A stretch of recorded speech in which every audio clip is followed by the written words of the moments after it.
Om Shri Ganeshaya Namaha.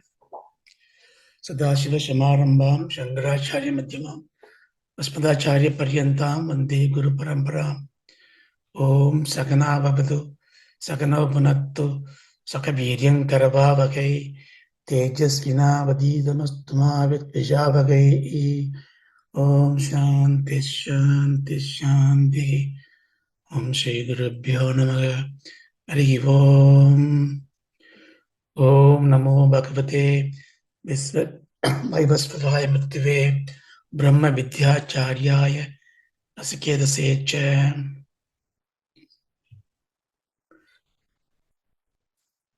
Good morning. So we are in the second Adhyaya of Kathopanishad. We have seen the first 3 mantras in the Valli. What is the purpose of this chapter and this Valli? If you recall, Raja is imparting the Adhyaya and the sadhanas for that. In the first chapter, he has given the answers that he asked for, the boon that he asked for, especially the third one. What is that sustains beyond death? What is that immortal? And the answer is the Atma. That knowledge is useful only if it motivates you to seek that truth. Otherwise, the knowledge is just a burden. In fact, it may be a trouble, because sometimes if we know happy living is to have lots of money, but you don't do anything about it, it is creating anxiety and stress. Same way, if we know Atmanubodham, Atmanubhuti is liberating, that knowledge alone is not going to help you unless you realize it. So for that, you need sadhanas. So he started giving the sadhanas. The first 2 mantras, he consoled us, because in the first chapter, he concluded that you have to really look for the true nature of yourself inside you. And then we thought, yeah, it's easy to say. Every time you try to look inside, your mind is not letting you do. Your senses not letting you do. So he started this second Adhyaya with a consolation. Don't worry, my child. The cheeky God has made that way. He made all the indriyas by nature to look outside. But don't sit on that comfort zone, because if you are a dhira, which you must be, then you have the power to turn this mind and the senses internally. Paranchikani. That's what he was talking in the first 2 mantras. So the sadhanas are given. So the fundamental rule of the game is that if you want Adhyatma Vidya, you must have the capacity, I won't say control the mind, regulate the mind, love the mind, be a friend with the mind and the senses, so that it can listen to you. Okay? Then he jumped into the third mantra of the Jiva Vichara. He said, look, when you try to go internally to look for yourself, so what am I looking for? Am I looking for some light somewhere in my heart that's blinking? What is that I'm looking for? He said, no, you don't look for anything. Because this is why the third mantra is the most important mantra. If you look for something to have an experience of an Atma Nubhuti, you are in the wrong tree. You're barking the wrong tree. Why? Because if you're able to see it, that means it is not you. What is your journey? Your journey is to find who you really are. So if I do a sadhana, yoga, whatever the acharyas teach, I go there, sit and listen to them, and they tell me, if you look at it, you do that, you see that light comes into your, chakra opens, the light comes in, and you look for a chakra, the light. Well, you may have the experience because somebody is telling you to do it, you go with the bhava, that bhavam, that bhavati. Whatever you think, it'll happen. You will see it. But that is still in a mental plane because that's what you wanted to see and you will see. So I'm not saying it is wrong, but those things are giving you the capacity. It's a motivation, right? Now, if you study if you do the homework, I'll give you a chocolate. Like that, if you do this upasana, if you focus on your mind, you will see the peace, you will see the bliss, you see that amritam coming through your head, you get soaked in joy. All that is giving you a motivation to see inside. But if I see the light, why I see it? Because it is coming to me and then it goes away. It comes and goes. If it comes and goes, how can it be Atma?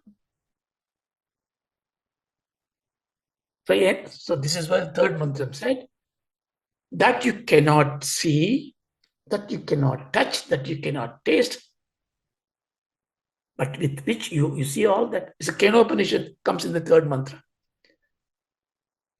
So we learned the third mantra in the last two sessions. If you can objectify, that makes it very easy.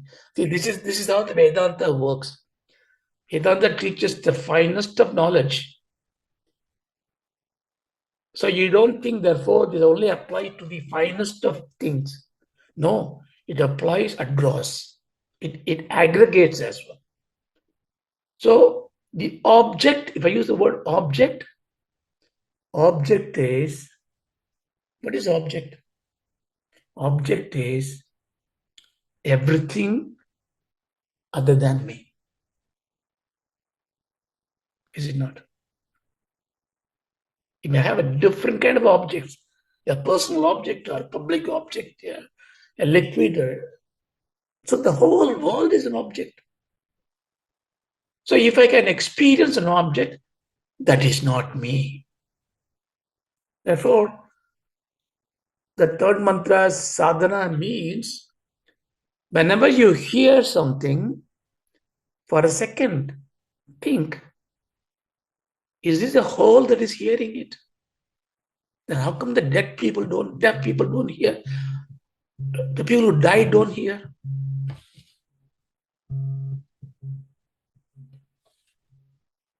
So it is not the instrument, not the eyes that see. So we saw that. So there is something inside this. Where is it going to go? Nobody can tell you. But you will realize it, not this, not this, not this, when you negate everything, because it becomes an object. How do you apply this? Hey, I see this Swami in front of me. So this is me, this is Atma. No. This is the Divya Rupam. It is directing me to see myself. But this is gone. This is what, for when Bhagavan is, when he is leaving Dwaraka, when he is going to disappear, so Uddhava is really fond of Krishna. He doesn't want Krishna to go. Krishna, if you go, what am I going to do? Then he says, you fool, you didn't understand, he says. In Uddhava Gita, Bhagavan teaches Adhyaya. For Bhagavad Gita, he gives all the knowledge to Arjuna, but because of Arjuna's adhikaratvam is smaller than Uddhava Gita, Uddhava, so he teaches him to go to Karma Yoga. But Uddhava, he teaches him everything else, but he tells him, look, if you are worried about me disappearing, that means you didn't understand.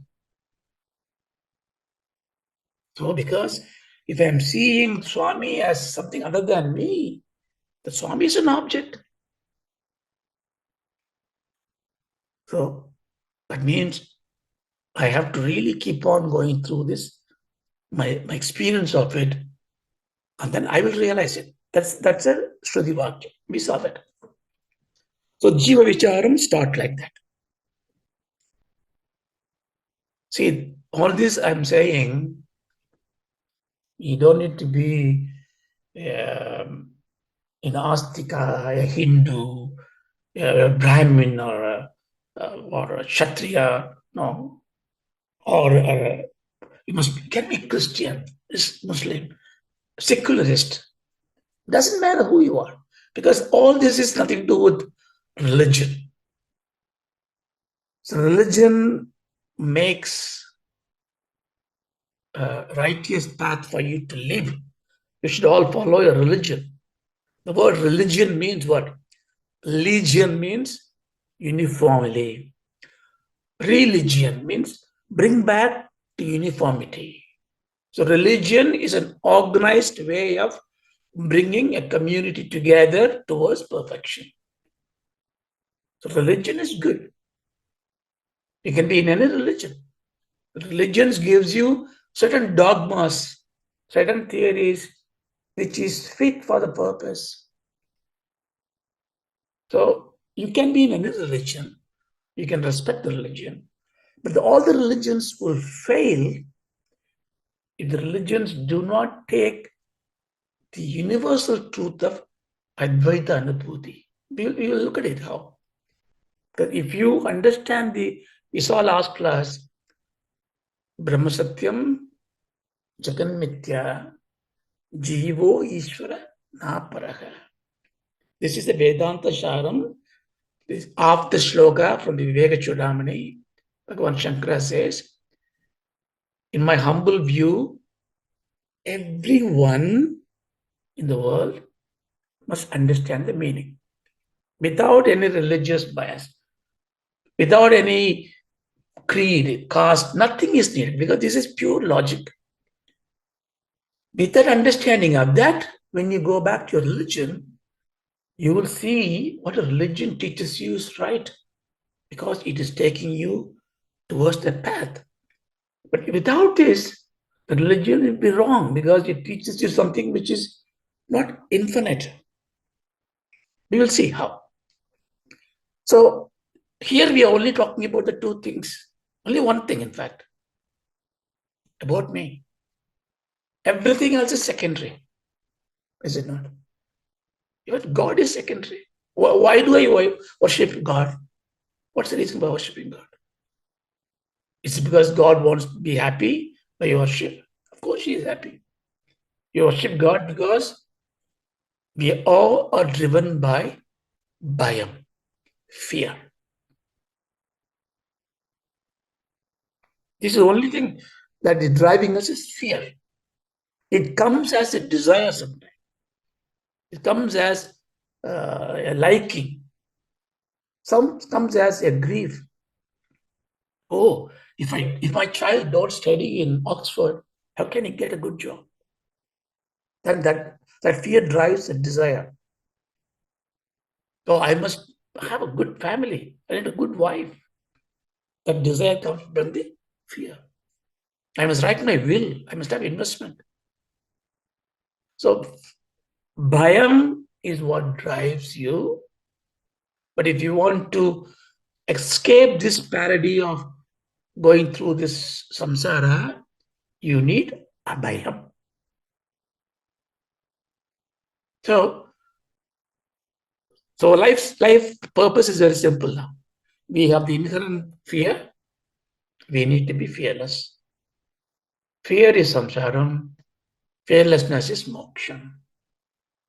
So if you are not afraid of anything, if you are free, doesn't matter who you are, which embodiment you take. You can be a bird flying happily forever.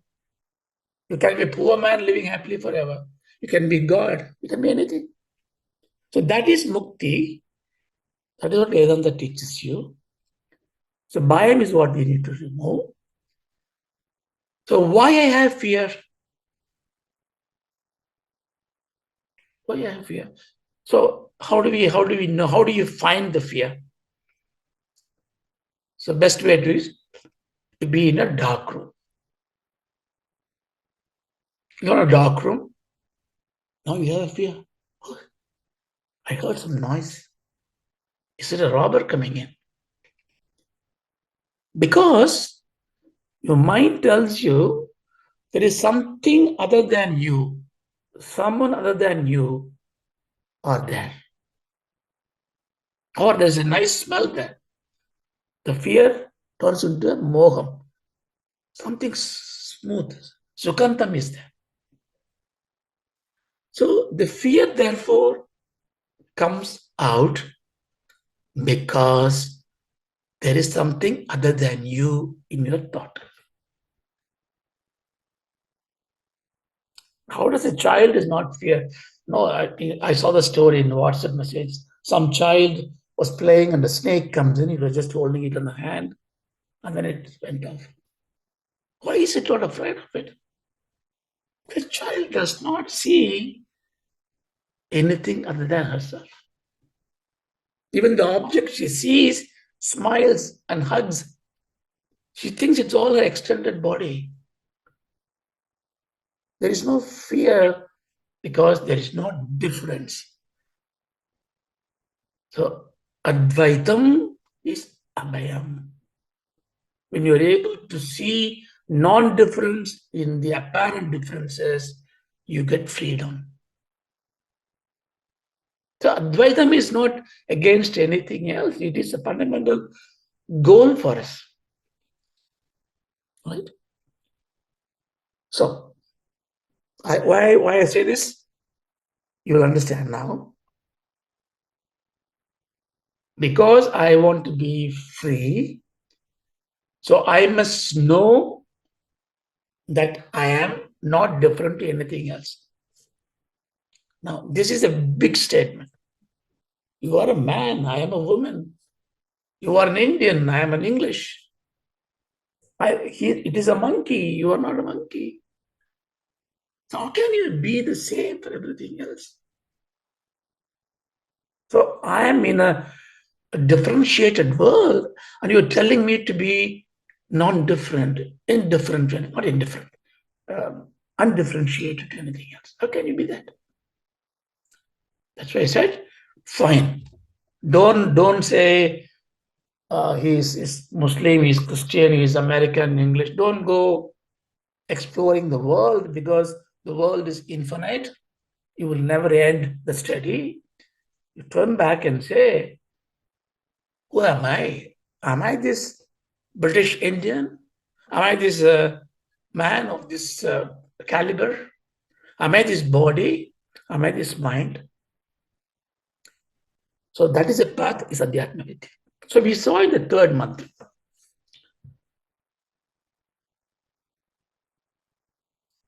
The next mantra, we'll come back to this one. Next mantra is interesting. He's saying,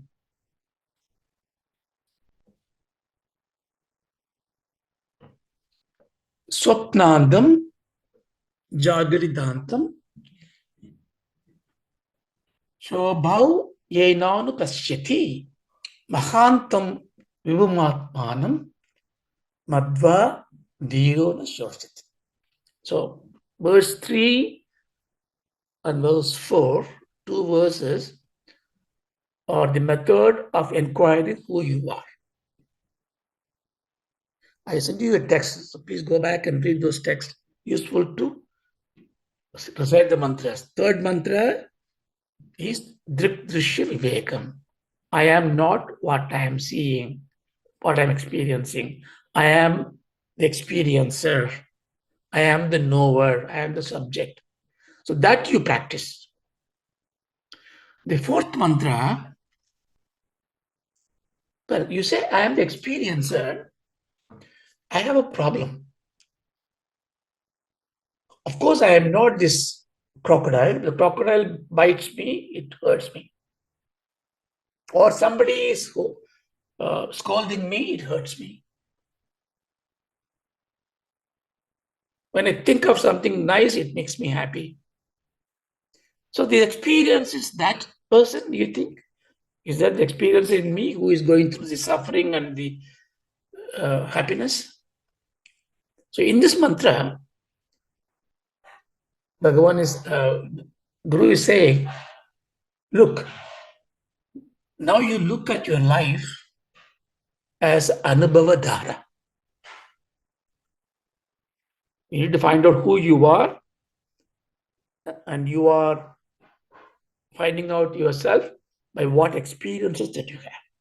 Because, after all, life is a chain of experiences. This is a Mahavakyam in one way. If an experience is not there, you don't have a life, right? Now, what is my experience? Now I'm teaching or I'm saying something to you. You are listening to me. Then you're going to go in a car somewhere. Tomorrow you have a party. So many things to do. So I am in the awakened world, Jagrata world. So I experience this world. So there is an experience for me. It may be good or bad. So Jagridantam, that means in the first line, that means the experience, the objects that I see in my day-to-day life. When I am transacting this world, I have experiences. Right? Is that my life? I have no more life. Can you say that? No. Next day morning, you come and tell me, hey, Raja, last night I had a nightmare. I couldn't sleep. What happened to you? Because you had a dream. The dream was giving an experience, sometimes good, sometimes bad. Is that dream not your experience? Yes. Is it not your life? Imagine every day you have a wonderful life going to office, but every night you have a bad dream and you cannot sleep. Is your life meaningful to you? No. So life is also the 1/3 is Jagrata experience, 1/3 is the Sapna experience. So I must add this too. So if somebody asks you, are you doing well? You must say you're doing well because your transactional experiences are good, your dream experiences are good. Or if you sleep well, the sleep experience is good.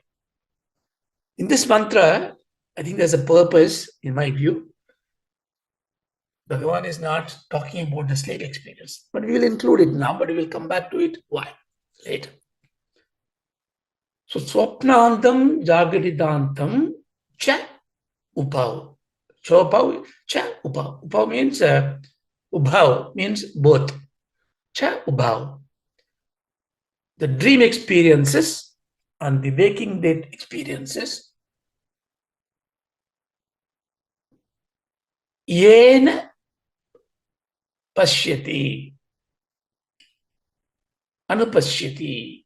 Yena. Whoever Anupashyati always sees what? The experience of transactional life, experience of dream. You can include also the experience of sleep, which is not there, but it is implied. We'll come back to that, why it is not said later. So whoever sees these three, now I ask you the question. I saw you yesterday, you had a great party, How was it? Yeah. So you are the party man. Yes, I am. You complained today that you had a bad dream. You suffered in the dream. Yes. So you are a suffering man in the dream. Yes. So tell me who you are. Well, I am both. I am the one who had a party. I am the one who had a bad dream. By the way, this morning I slept well. I am the one who slept well. So you are all these three. Yes. Can't you see why should that be different? All these three. It's common sense. Well, then why did you feeling hungry in your dream? You had a good dinner, You have a great party, your stomach is full. You go to sleep, you get a dream, and the dream you are hungry. So what happened to your food that you ate? Or you're wearing a spectacles to read a book. In the dream, you may be reading a book without a spectacles. So that means the objects of my transactional world outside has no meaning in my dream.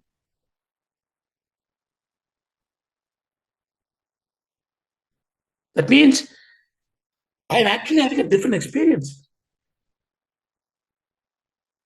So therefore, you cannot say, I am the party man who had a good food.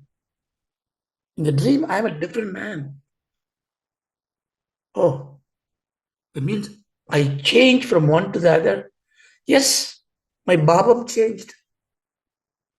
But then how are you connecting them together? It's the same person. The pratyabhijna that tells me that, oh, I was experiencing it, but deep down, I am the same person. The dream doesn't need to be the swapna. Even look at the photo, Oh, that is a 7-year-old. Look at the photo of. I was so pretty. You say, now I am looking oh so old. I am the same person. So the rupam has changed, the bhavam has changed, but I am the same. Now, if you know and if you are convinced that the experiencer, this is called the avastha. You see, we give a lot of importance to waking state. We don't care about the dream. We don't care about the deep sleep state. Because everything is how do I look in the morning, how I go to the office. It's only a small bit. Padosha Vishwabhutani. So this called a Vishwam. This world is very small. No, I'm in London. London is a little place in England. England is a little place in the Europe. Small in the world. Our Earth is a small part in the solar family. The solar family is a dust particle in the cosmos. Everything is running through. So what is there? It's little. In this, I have a little spike. I get up and go to office, make money. That's not my life. So my dream also a life. My sleep also a life. In fact, the reason I say you must contemplate everywhere. Dream is the contemplating place. Sleep, you had a good sleep. You get up in the morning. I said, I had a wonderful sleep. How do I know?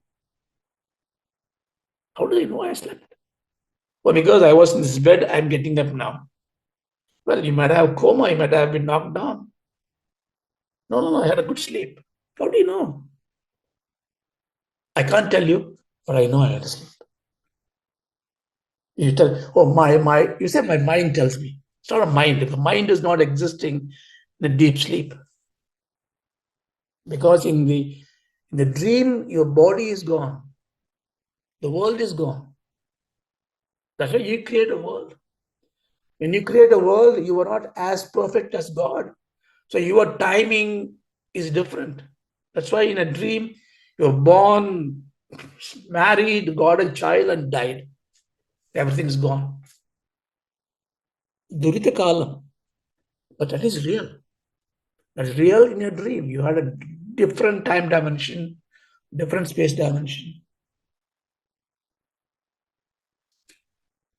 Janaka Maharaja, the great scholar, he had a dream. In the dream, he he became a beggar. He's impoverished and he's going around begging. And then he says, look, when he wake up, he says, look, what is real? Is it my kingdom, my rulership, or my begging state? Because I was in both. Why this cannot be a dream? This Jagrada could be a dream. I go back to my state. Then he started inquiring it. So here the mantra says, if you know that is in you the seer of all this thing, Mahandam Vibhum Atmanam Matva. So if you know that knower in you is Mahantam. Mahantam means the biggest, the grandest, the supremely expansive. Is it like a galaxy? Yes, galaxy like that. That's an example. It's called a Abheksha Mahantam. It's an external expansion. But we are talking about the Adhyatma Mahantam. Internally, the Atma is the much bigger. It contains everything. Vibhum. Vibhum means Vyapakam, which pervades everything. What is that? Atmanam, that Atma. Matva, that means if you know, having known that, Viroho na shoshiti. Is Bhagavad Gita's final comment. If you become a Dhira, Dhira is one who knows who one really is. Then he gives the Prayojana. Na ashoshati. He doesn't get grief. What does it mean? He doesn't get grief means he does not have fear. That means he get abhayam. He get abhayam. So you see, the trick to be free is to remove the abhayam, remove the bhayam. To remove the bhayam, you should see non-differences, everything else. I can't do non-differences, everything else. But if I see myself who I am, I will come to the point of realizing that Mahantam Ibum Atmanam Anupashyami. I will see myself as forever expansive Atma. Well, you and I are not saying it yet, but this is the prayojanam he is giving. Now, in the third and fourth, like that, he has given two vicharams. Here, this vicharam, I can say it's called Vyavritti Anuvritti vicharam. Vyavritti means it gone, Anuvritti means it comes again. Comes and goes, comes and goes. In the third mantra, we do Drip-Drishya Viveka. Am I an object? Am I a subject? That is one sadhana you do. Every time you experience it, have this thought. Am I this object? No, I am beyond that. So that way you isolate from the fear. Second one, when you have an experience, the first one is an object orientation. Second one is experience orientation. When you have an experience of it, those object is experience. Here you say this experience will go. Vyavritti and nivritti. My God, my life is full of misery. I don't have money, my pension stopped, my children gone away. Right? Why are you crying now? You didn't cry yesterday. No, yesterday I was fine. Everything was okay. So that means that this grief has come today. Yes. So it didn't come, it was not there before. No. The pain is not real. It is mithya. It will go. You see, that's how you Vedantis should look at it. It's not a flattery, it is not a consolation, it's not just making you happy. It is the truth. It will go away. Well, until it goes away, I suffer. Yeah. Now you do the experience which are suffering. Yeah. Who is suffering? This body is suffering. I have this pain in my blood is coming out. My bones are hurting. Is it the body that is hurting? No. It's a mind that is hurting. The sensation hurts me. So the mind is not me. Well, easy to say. When it is hurting me, what do I do? Look at the pain. When you look at the pain, then dripdrishya will come in. I'm looking at the pain. I can see the pain. I'm seeing it, therefore it is an object. It's not me. Why I have to worry? You can even watch people operating you without anesthesia if you have that egogram on it.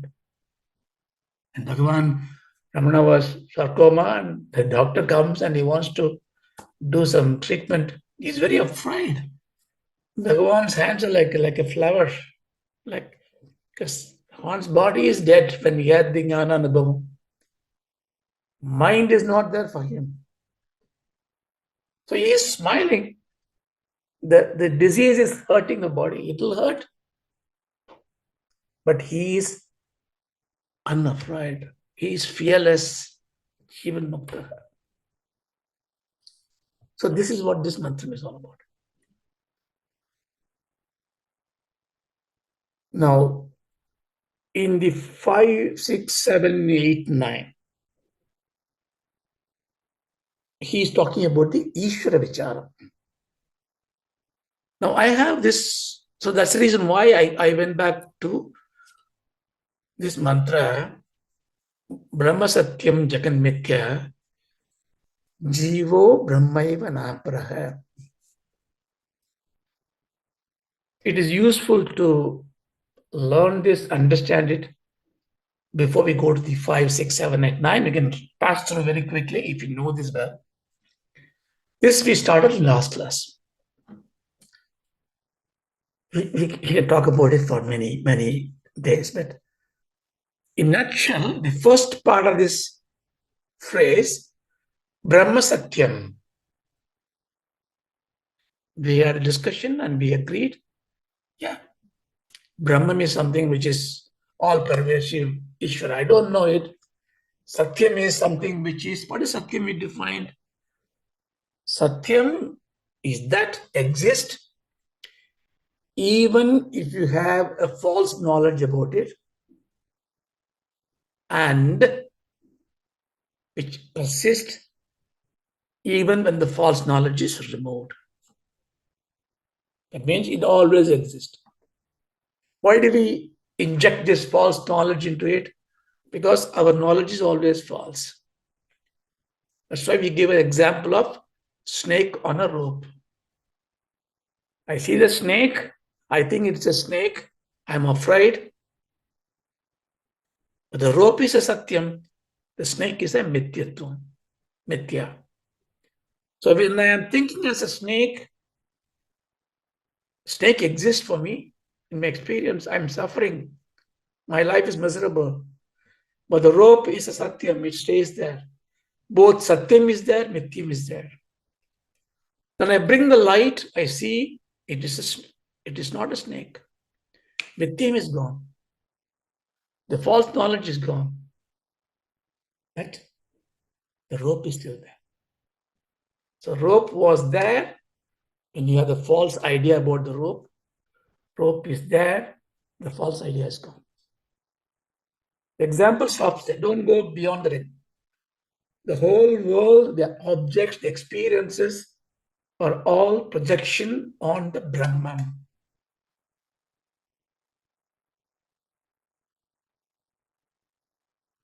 So Satyam is that. Okay, Satyam, I take it. What is then Mithyam? Like a rope on the snake, everything that you experience in the world is a Mithyam. Everything I experience is Jagat, the world. I know I am not the world. I am a subject, is an object. The world is Mithyatvam. So if you take Mithya as illusion, unreal, all kind of loosely translated, a lot of discourses like that, which is wrong. To bring discredit to Shankara's wonderful message. No, it means it is the empirical reality. It is a relative reality. It comes and goes. It is not eternal. It is false in that sense. Oh, if that is the case, I understand. The world comes and goes. Now, if you only take those two part of the phrases, Brahma-Satyam, Jagan-Mithyā, you understood everything well. My benefit would be, I know there is something far beyond everything eternally lives. The world is full of changes. I have to deal with this. So this is a very common knowledge. A very well-educated, well-disciplined, righteous person knows this. You don't need to believe in God. You don't need to read Bhagavad Gita for this.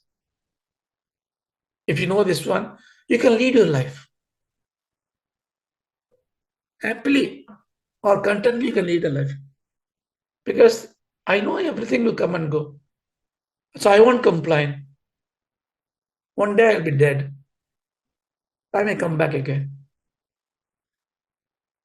So that is one level of thinking.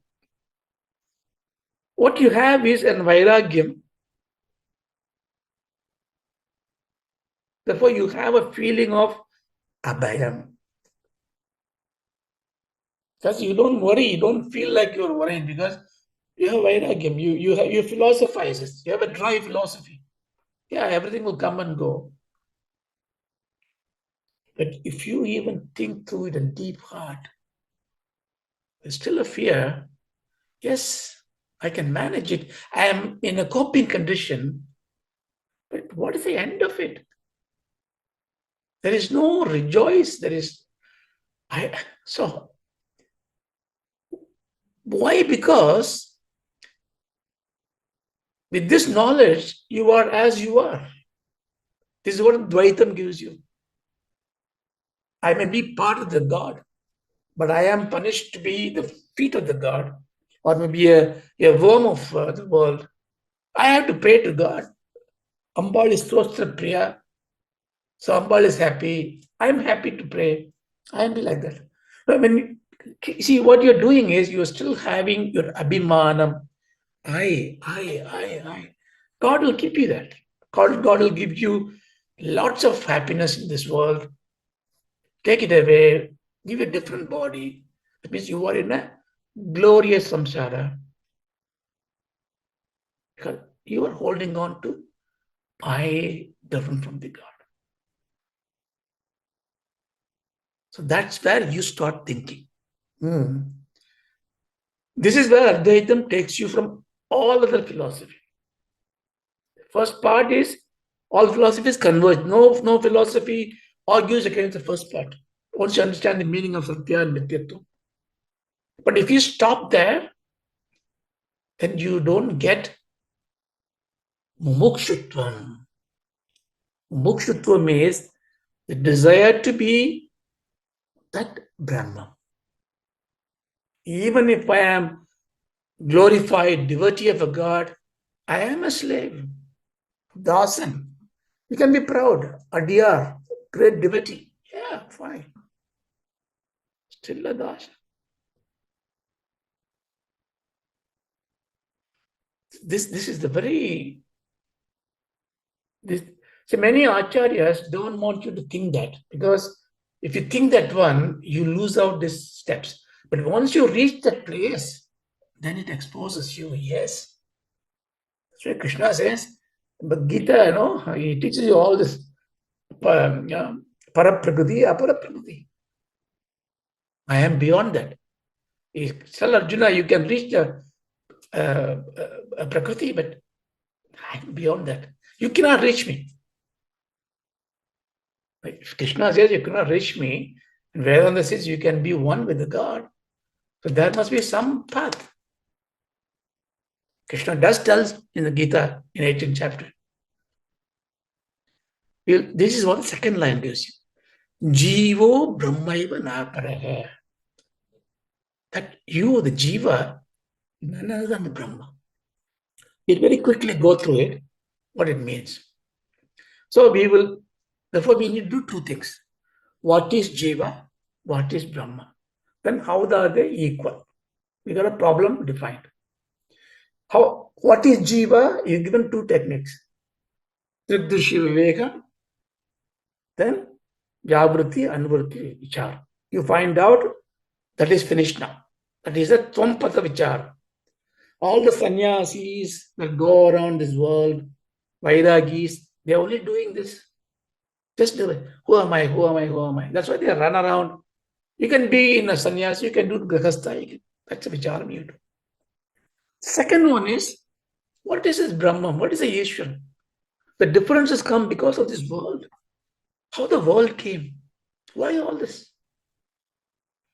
Now, let's go through this very quickly. The Parabrahman, listen carefully, I'm trying to simplify it like a story. Just have a complete shravanam with this. Then we can have questions later. The Parabrahman, or Brahman, whatever you want to call it, is full of light.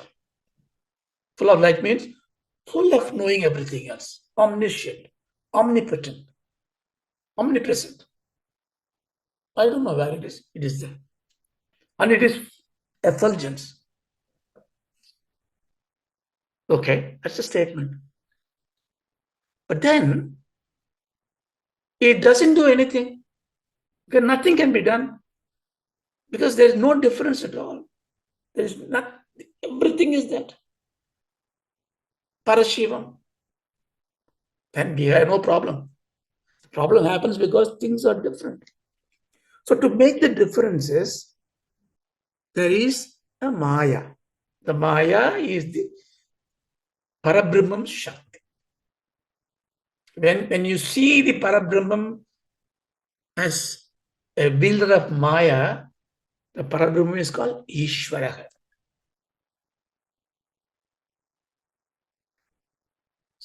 People say Parameshwara, Parvati, or Adi Narayana, Adi Lakshmi. All this nomenclature comes later, we can ignore them. We just use this word. Ishvara, Maya. So I can see the Parabrahman as Parabrahman. That means Maya Ragita Parabrahman. There is no Maya, there is no illusion, there is nothing there. The Advaita Anupati is going to give that one. But when you see the power expressed, see, power is, when expressed, then it's called Shakti. What is the energy? The power expressed. When Amba is called Vimarsha Rupini, Krishna comes there. And Parabrahma's power is expressed. The power is no different from the source. Maya is not different from Brahman. This is called Maya Shakti, Para Shakti. People ridicule sometimes without understanding Maya means illusion. When Saivism comes in, call it Shuddha Maya, Shuddha Maya. Bhagavan say Paraprakriti, Aparaprakriti. All that is to give you deeper understanding. Right now we'll take a Maya. So the Parabrahman took a Icha Shakti. Let's play fun. Let's have fun. Okay. So the wielding of the power came out. Now the Brahman became Ishvara. Maya. The Maya is without Ishvara, it doesn't exist. Right? Maya is Mithya. Ishvara is Satya. But Maya can express. A dream can hurt you. A suffering can hurt you. So Maya is a real experience giver. It is real in the sense. but it abides in Ishvara. So they made a deal, okay, let's create a reason for the world, and I call it Karana Prapancham. Karanam means reason. Prapancham means, right now, take a universe, a domain of experiences. Okay, I create a Karana Prapancham. The Maya Shakti expands as a Karana Prapancham. Subtlest, we can't measure it, see it. Inside, Ishvara resides at Antaryami. Why Ishvara has to reside? Cannot be Maya alone? No. Without Ishvara, Maya doesn't exist. Shakti doesn't exist. Shivam, without Shivam, Shakti doesn't exist. Shakti is the expression of Shivam. So there is a Karana Prapancha. Okay, why there is a Karana Prapancha? It's because of the desire of the Maya Shakti to create more. So when it becomes Andaryami, the Karana Prapancham, Karana means a cause. We'll come back to that. There's a reason for it. Create. It creates a Sthula Prapancham. Sukshma Prapancham. There's a spelling mistake there. It's a Sukshma Prapancham. Sukshma is subtle. That means it can be measured, not directly. It creates the Andaryami become a Sukshma Brahman called Hiranyagarbha. So see, same Brahman got a name of Ishvara. Like I'm given a call. I'm a father to my daughter, husband to my wife, a friend to you, a teacher to somebody, a student to somebody. So I had different names. Same way, Brahman becomes Ishvara. The Ishvara, when he becomes a Karana Prapancha Karta, Moolam, is called Andaryami, indwelling consciousness. Then he creates a Sthula Brahman called Hiranyagarbha. He's a firstborn, Pratama Jaga. Subtle. And he creates the Sthula Panchabhutas as a material for creation. Like you in a dream, you create the world with your own vrittis. Sthula. Sthula means, Sukshma. Sorry, beg your pardon. Sukshma Panchabhutas. Very subtle. Space, Akasha. See, the Akasha itself, the Akasha is a concept. Akasha, to understand Akasha, it takes a long time, right? In Vedanta. What is Akasha? Akasha in which everything lives. Like you and I exist. Why we exist now? Because there is a space between us. If you remove the space, you become one. You read the screen, the letters appear. Why? There is a gap between the letters. If you remove those gaps, point of singularity. The window exists because there's a gap. I remember, I think one of my cousins, he was a young artist, and I asked him to draw just when he was 6, 7 years old. I saw my hand, and I put my hand like this, draw my hand. And he was drawing. But I expecting that he will draw a thumb on the index finger, like that. No, he was just scribbling all day, dark matters. You know what he was doing? He was actually drawing the gaps in between my fingers. He was coloring them, and then this hand emerges out. The artist view things differently. See the space. The space is not there, my fingers don't exist. So there is Akasha. But this Akasha that we have, or the water that we have, the fire that we have, it is sthulam, it is gross. It is not sukshma.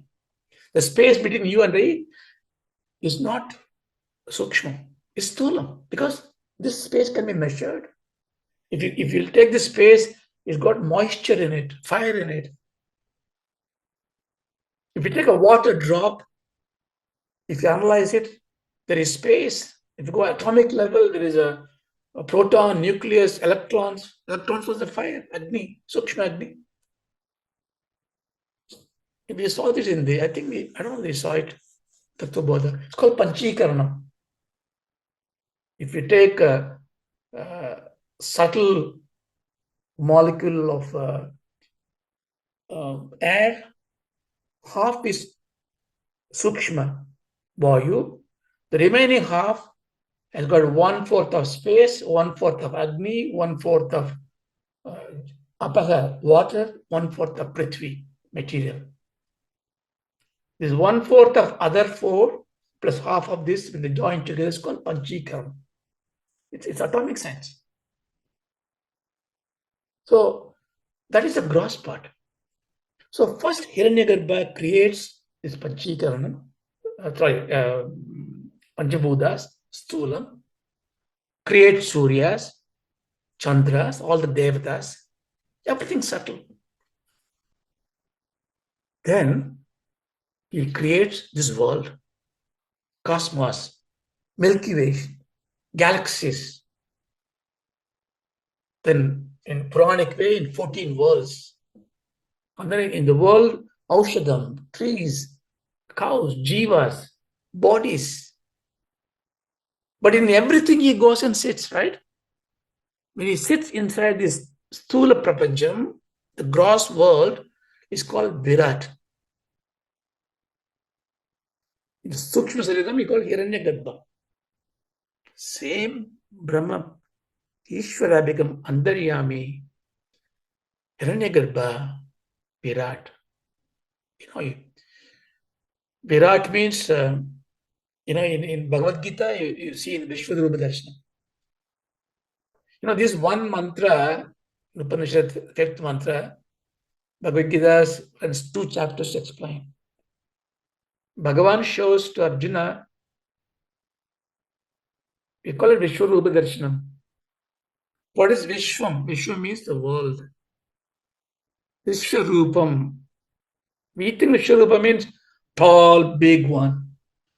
No, that is, when he shows a tall, big one, a figure like that, it's called Virat Rupa. There's a difference between Virat Rupam and Vishwarupam. Vishwarupam means it's a concept. I mean, the whole world is God. Divinity in everything else. We say we go to temple in the morning Vishwarupa Darshanam, they say, right? You go to Swami, Guruvayurappan, you go there, Swami is very small. Morning you go there, Swami is still small. What is the Vishwarupa Darshanam? Vishwarupa means big one, no? Vishwarupa means you understand everything is divine. The Vishwam is divine. The God is indwelling everything. Because I know this Krama, Antaryami, Hiranyagarbha, Virata Purusha. He is there in everything else.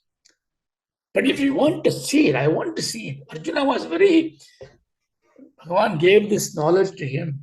But he was adamant, no, God. I cannot just say, you are here, you are in Himalayas, you are in Mars. Now you told me that you were before Ishuvagu, before Surya.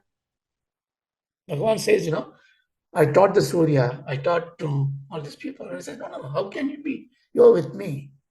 I can't take the knowledge. So he was not able to understand Bhagavan's Vishwarupa Darshanam. In my view, it should be Viradarupa Darshanam, the chapter heading should be. Then he says, look, I want to see you all in you. You want to see the cosmic body. And he said, look, you can't see it, but you need a special eyes. I give you a new glasses to wear. Then he became incomprehensible figure. Okay, in the television series, they show a picture of it, beautiful one. You cannot see because your eyes cannot hold, because Virat Rupa means every part is his body. You cannot see with the naked eye. You can't even see one little star, sun. How can you see the whole universe? That's Virat Rupa. So Ishvara also create this creation. Right. So what about me? How does it connect to Ishvara? So Ishvara creates this and then he takes it back. Recreates it, takes it back. Recreates it, takes it back. It's called Layam. Mahapralayam. He removes everything else. Okay, let me start again. Like a child playing the game with the clay. Oh, he claps one day. Oh, I don't want. I want to do something else. You're doing it. Now there's a parallel. I also do the same thing. You also do the same thing. I have a stula sarira. I start from the bottom. Well, I have a body. This stula sarira means gross body is in the stula prapancham. I am in this world. The world is the stula sariram for the God, Ishvara. This body of 5 feet 7 inches or 8 inches is the stula prapancham for me. But I call it stula sariram. You have a stula sariram. So every stula sariram in the world, infinite of them, is part of the stula prapancham. Now you must start drawing the parallels now, right? Because when you want to equate something, you want to draw the parallels and bring the samanvaya. So I have a stula sariram. So what am I called? Raja? Yeah, it's a specific name. But you also see the stula sariram. So we have a common name. It's called Vishwat. And I can know it only when I am awakened in a Jagrut state. Why I call Vishwa? Vishwa means the world. My body is therefore called Vishwa because there's a reason for it. Because when I associate myself with this body, then only I can see this world. The Vishwam comes to me when I see myself as my body. How do you prove it? The moment I go to sleep, I give up this body. Even the dream, I give up this body. The world is gone. I have no mission.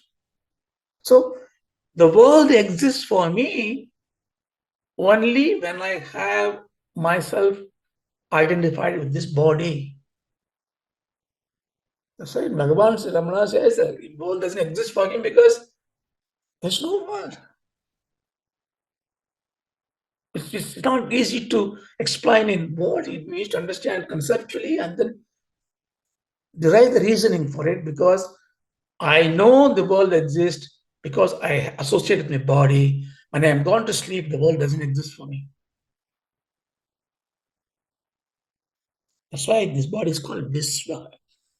So Visvam means this body. Virat means the cosmic body. Visva is my body. I am the gross body holder. Virat is the Brahma holder. Forget about Jiva Brahma Aikyam.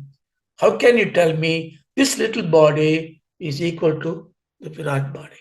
So I need to really show Vishwam is Virat Purusha. So I have to do that. I also have dream. In the dream, when I don't associate with my physical body, my mind becomes a body. I create the world. I just do what God does. Because I am God. I create the world. Using what? Using my vasanas. Your dream, you can only dream what you know. There's a secret there. Well, sometimes I see an animal, I have never seen it. Well, you have seen it before, but it get convoluted. You may have a horn like a bull and a face like a pig and a body like a horse, and he may speak to you in a dream. It's a strange animal, but it is a mixture of your knowledge. No, no, no, no. This one I can tell you, I've never seen it. Well, you not seen it in this birth. You had seen it before. How many births you had? Oh, where is this Vastana then? Oh, it is in your Karana Sarira, causal body. Your Vasana keeps you. So every dream I have is because the thought I create in the external world, the Vasana I had from the previous one.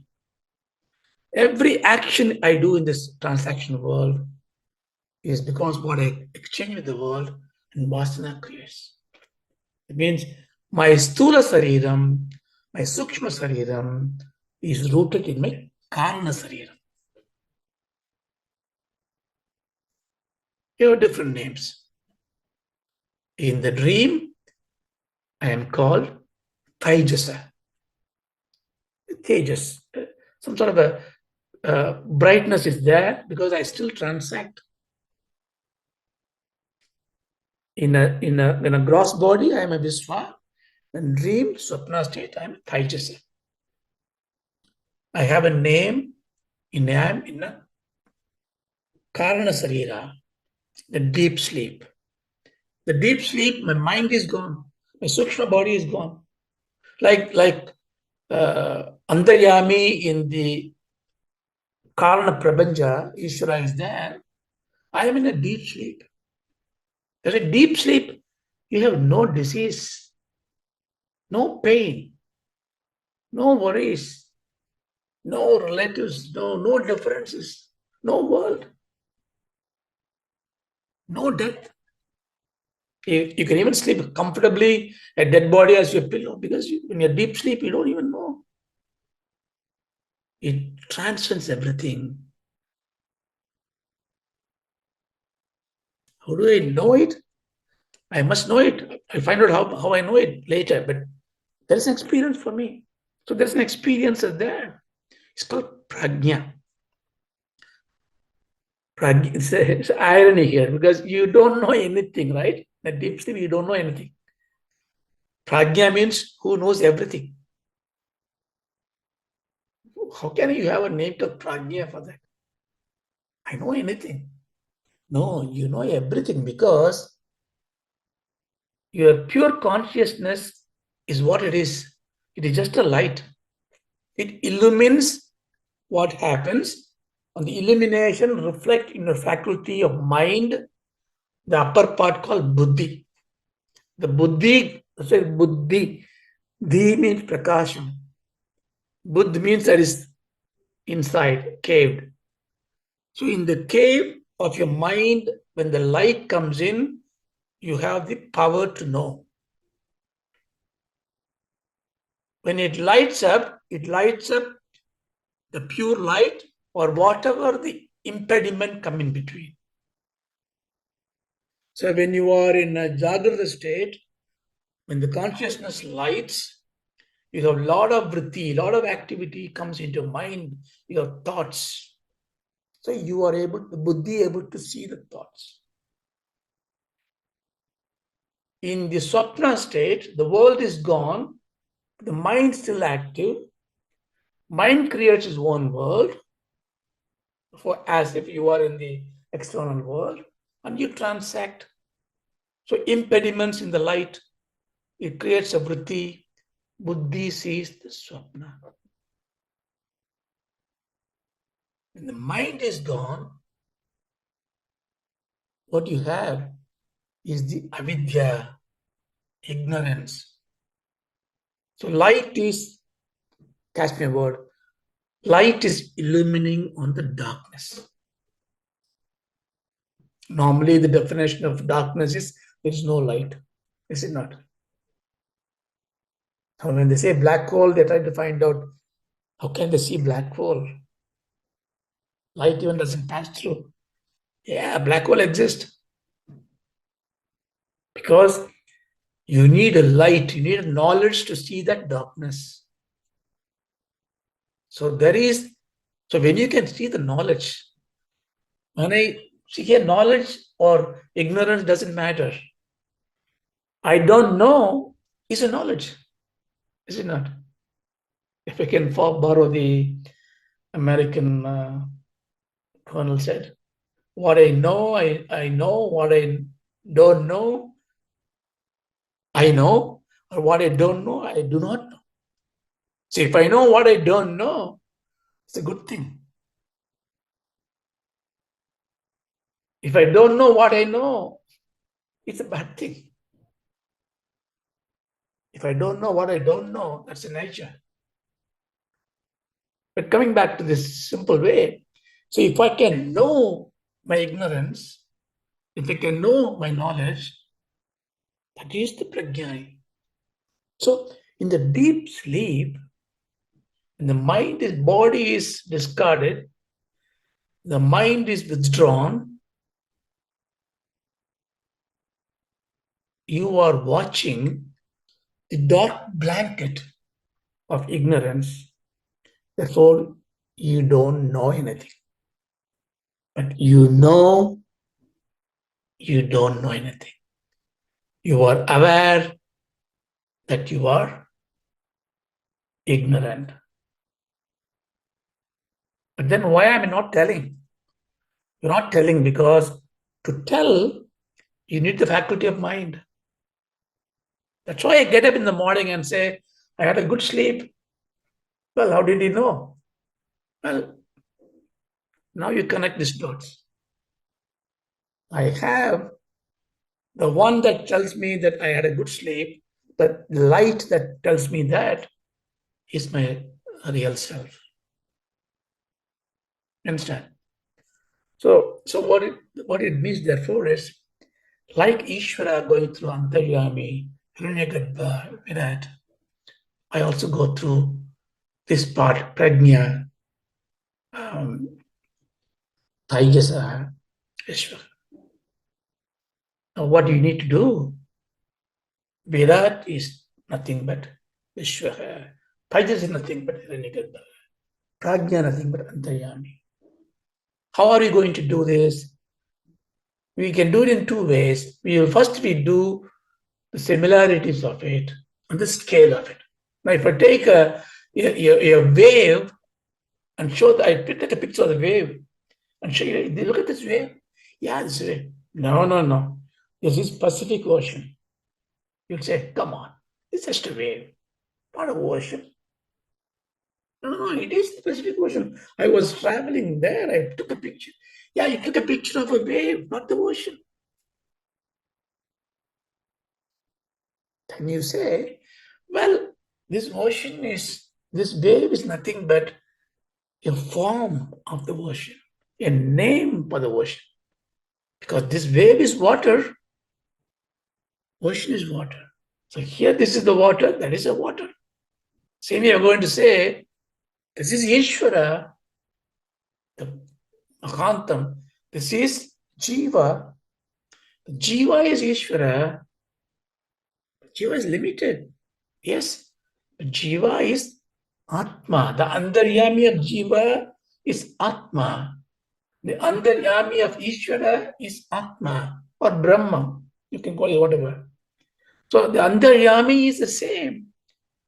Therefore, they are the same. That's why we are going to connect it.